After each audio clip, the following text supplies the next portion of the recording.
Until recently, our street in a suburb of the Scandinavian county capital was unique.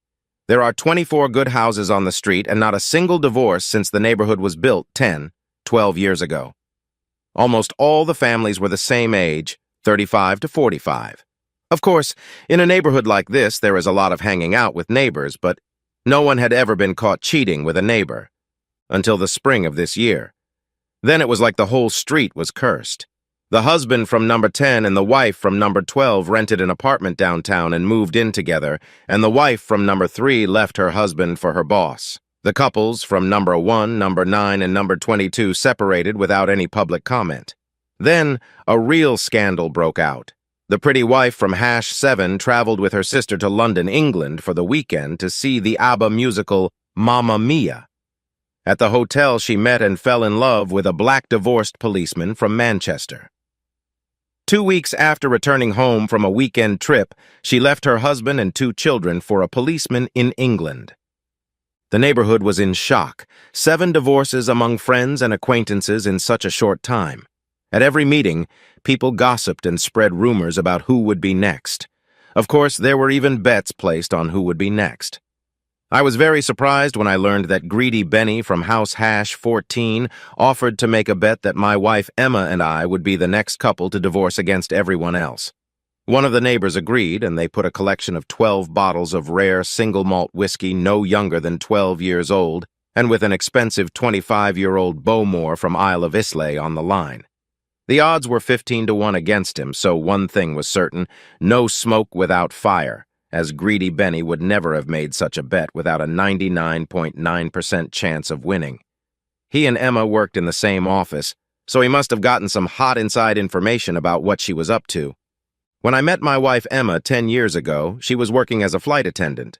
We met at a hotel bar where she and her friends were having a hen party, and I was celebrating a promotion with my coworkers. After a wonderful evening together, she, to my great delight, agreed to further dates with me. And when her airline had economic problems and cut back on flight attendants, she took a job in an office in town, which allowed us to spend much more time together.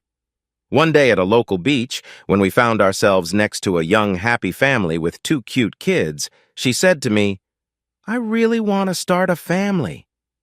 I couldn't pass up such a chance and asked her to marry me. She agreed, and 3 months later, we were married. I still love her very much.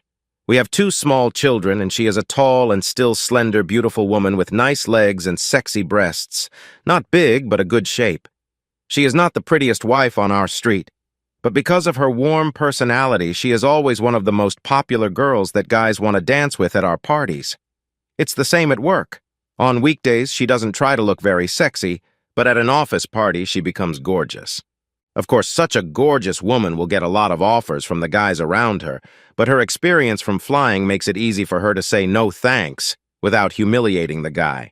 She often told me about their attempts, and I was glad she never mentioned any of our neighbors or my friends trying any stunts. But now, someone has managed to go further than usual, and it must have something to do with her work, because Benny has gotten so much information or evidence that he is sure, in his greedy mind, that this is a serious affair that will lead to a divorce and get him 12 bottles that he would never buy with his own money. Of course, getting any information from him was out of the question, not even for 24 bottles. Benny is greedy, but he would never betray a fellow employee, at least not before Emma does something to ruin her marriage. The brutal truth is that she must be involved in something much more serious or even quick sex after too much drinking at a company party or bachelorette party. These behaviors lead to marriage problems, but hardly divorce. I had to look up the answer on my own. First question, what are the most common ways to contact a secret married lover? The answer is self-explanatory: phone, text messages, and email. But Emma isn't stupid. She understands that if I suspected something, the first thing I would do is check her cell phone and email account. The second question is, what did I do if I were in her situation? The solution is simple. I bought a new extra cell phone and opened a new Hotmail inbox. In my job as an accountant for an international company, I was used to doing some investigations, which gave me some experience in where to look. The next day, I came home on my lunch hour and checked her credit card statements. As I feared, I found on the last of the Visa statements that she had bought something at an electronics store that might have been an inexpensive phone with a prepaid card. I felt bad, but had to go back to work and pretend everything was fine. Back at work, I talked to our company's wizard, a newly hired young guy who had gotten our computer network back in order in a short time. He told me about a Trojan program that logged all the buttons the user pressed on the keyboard and the websites visited. I bribed him well, and that same day he fixed the program from somewhere. Back home, I told Emma I wasn't feeling well and asked her to drive our 7-year-old son to soccer practice, to which she agreed. As soon as she left, I installed a new program on the home office computer Emma and I used. When our 6-year-old daughter left to go to her best friend, a neighborhood girl, I used that time to search for her secret phone but found none in her purse. When Emma came home again, she told me that the mother of one of our son's soccer teammates wanted Emma to join her for a run. So off she went again, and this time she left her purse at home. At the bottom of it, I discovered a small Sony Ericsson cell phone I had never seen before. I took it to the den for examination. All incoming calls from the same number, and several text messages with replies. The messages were quite innocent, the most romantic nonsense. His messages were much longer than her replies, so it was clear he was heavily involved. At least I recognized their numbers and his name Lars, which is very common here, so that didn't give any clues. I needed to get more information on him before taking any action. The next night was scheduled for tennis practice. I was on our company's team that had won the annual tennis tournament among our county offices the previous year. Our boss demanded that we defend a nice price and promised extra perks if we did. Practice took all evening, which gave Emma plenty of time to work on the computer at home. When I got home late from tennis, Emma was already asleep, so I very quietly went into the room and turned on the computer. I noted that she was using it, and to my great surprise, the Trojan program did what it was supposed to do. I found a new secret email account and password. It contained a message. "Dear Emma, I'm sorry I forgot to let you know that I'll be overseas on business next week. But I even have good news for you, my dear friend. I've cleared out Tuesday and Wednesday next week and have rented a lovely cottage on the coast for those days. Dear Emma, please tell your old man that you are going to a conference and will get those days off at your job. 2 days together with you in a romantic place where we can do everything we dream of. This time with you will make me the happiest man on earth. Your biggest fan, Lars." Her reply was shorter. "Dear Lars, I'm even looking forward to getting to know you better in these 2 days, when we can forget about everything else. I'll see if I can take these 2 days at work without creating too much gossip. You know I want to keep you as my secret friend. I don't think my husband can understand that we can be close friends without interfering with my love for him. Your dear friend Emma." The big shark or cunning rogue was already making his way to her panties. He avoided being overly impatient, and it was amusing to see that they were both only talking about 2 days together, but must have realized that their first night together would be the main purpose of the meeting. Greedy Benny moved closer to reach for the expensive whiskey, but apparently they hadn't gotten to sleep together yet, so I still had a chance to somehow prevent that from happening. I didn't sleep much that night. I had a lot of thoughts going through my head. Why did she do this to me and the kids? Economic reasons? No, because we had a nice house, a new car, several well-developed stocks, and no economic problems. Bad sex? No, probably not. Neglected a woman? Yes, our career, house, kids, hobbies, friends, and parties took up so much of our time that there was nothing left for romantic events. As a delightfully sexy flight attendant, she was used to constant flirting, but as a tired housewife in sloppy jeans and a t-shirt, I had a hard time realizing that she was the kind of girl who appreciated being seen as a woman, not furniture. The next night, a Friday, we invited the next-door neighbors over for a barbecue. I started my new romantic style and brought Emma a bouquet of red roses when I got home from work. She was confused and asked, "Guilty of something?" I calmed her down by telling her it was for my love for her, but she was still confused. Of course, on those days when neighbors gathered, the main conversation was about divorce. So that night, when the kids were already asleep, we adults sat in the living room with whiskey and talked. Sarah, the neighbor's wife, asked, "I wonder who will be next." I replied, "There are rumors about Emma and I'd like to, but I don't know why. I noticed Emma went a little pale as she replied, "Me too." I looked into her eyes and said, "I should be grateful that I found out first." Sarah replied, "Why you two? I can't believe it." Her husband, who had a few more drinks than us, said, "Who could believe that the hottie in number 7 would possibly be sleeping with a black man in England at this very moment?" I replied, "It would be foolish to think anyone could be safe." Emma looked me in the eye and asked, "Are you planning a divorce?" "Of course not. I love you and the children more than anything." We then discussed all the other couples on the street, but we still couldn't come to a consensus on which one of them should leave. As the guests left, Emma asked me, "Why do you think our marriage is in danger of collapsing?" "I can only speak for myself. I love you and the children and will do everything I can to save our marriage. I have and will continue to keep my promises to be faithful to you. But you know there are some people who are so sure that you are involved in something that will destroy our marriage that they have dared to bet big money on our divorce. The old saying, 'No smoke without fire,' still applies. I can't control your feelings and stop you if you fall in love with someone else.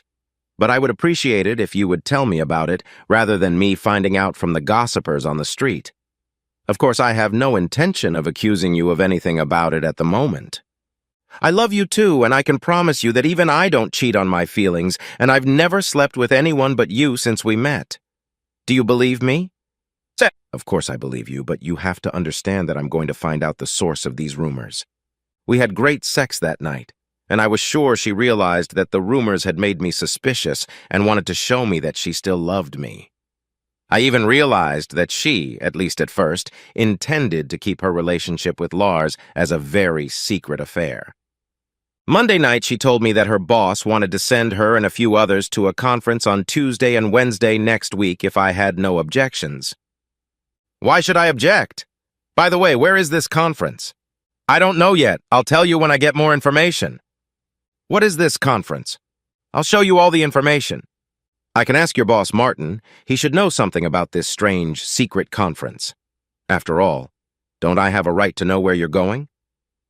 I noticed the fear in her eyes and the slight change in her voice as she replied, "Please don't humiliate me by asking him." "Okay, then you'd better tell me." "Of course I'll tell you." "Good. I have news for you, too.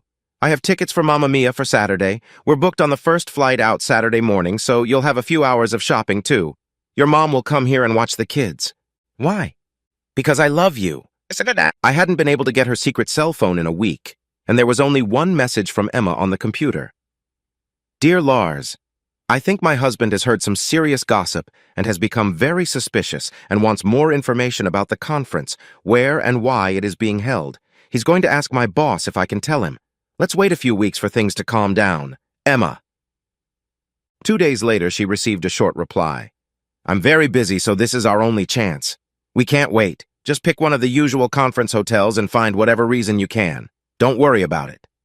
Love, L." What a bastard. He thinks I'm stupid. Our weekend in London was great, nice hotel near the Kensington shopping district where Emma bought some nice things. A great show, followed by a romantic dinner at an expensive restaurant. Back at the hotel, I did my best to be the perfect lover and pleasure her before we fell asleep.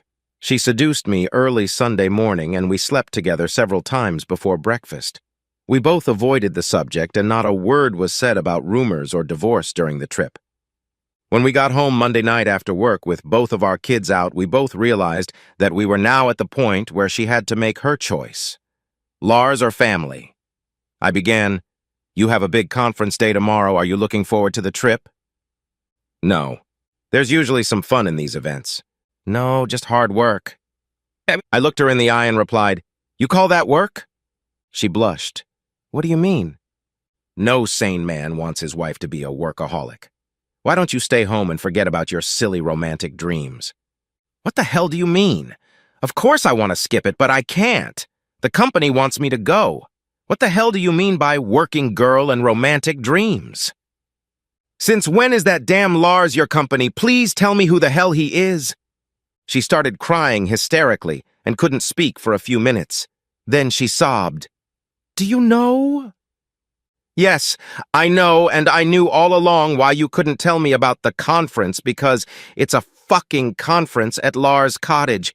Didn't you realize I knew everything when you threatened to ask your boss? However, I can't stop you if you want to go. Choose, Lars or your family.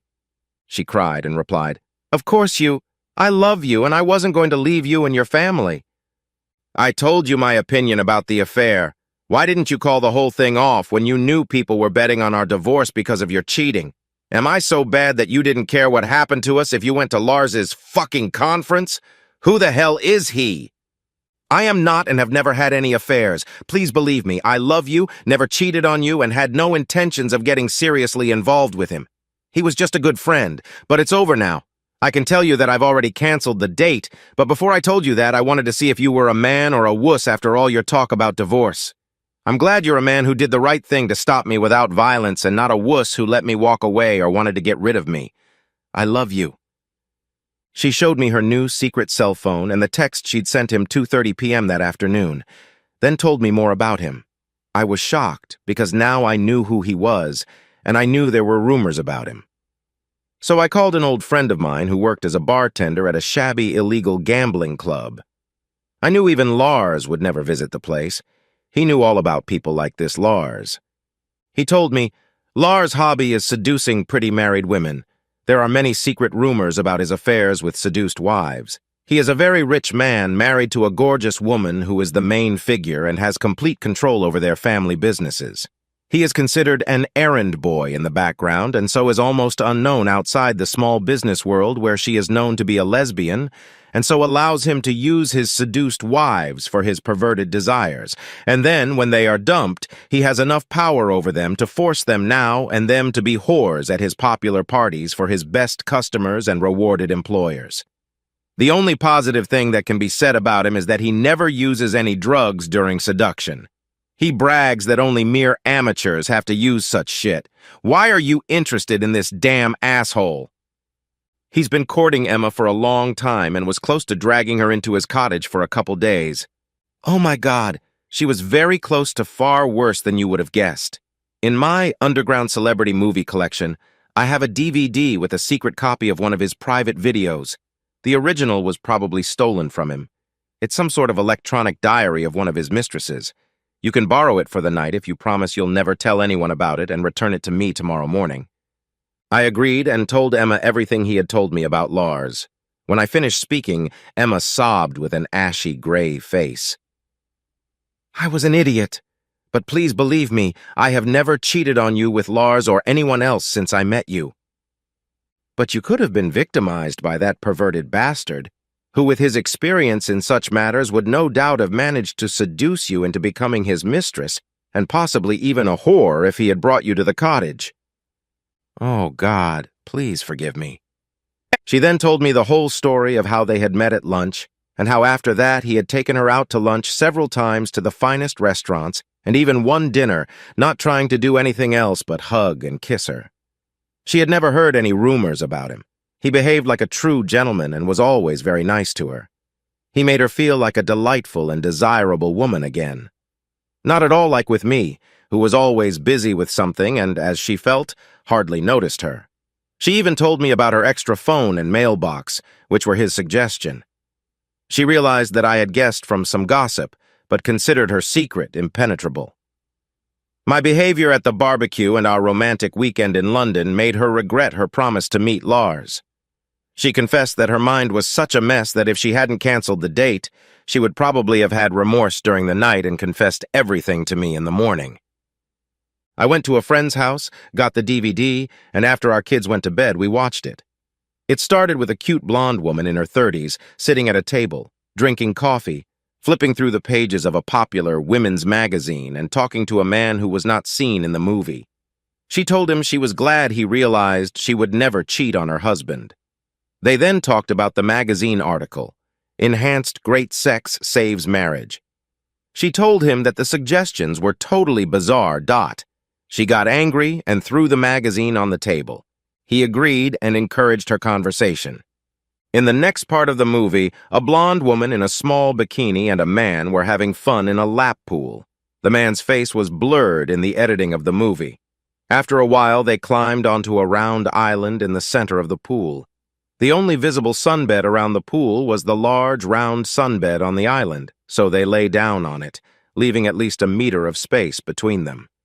After a while, he opened a small door by the bed, took out a bottle of champagne and 2 glasses, and apparently pressed a button on the remote control because the camera zoomed in on the island. They giggled and saluted each other. Romantic music was playing, but it was impossible to hear their conversation. Soon he moved closer to her and, accidentally, poured some champagne on her breasts, removing her bikini, which he licked off. She made a few lame attempts to push him off her, but pretty soon they were passionately kissing and having sex.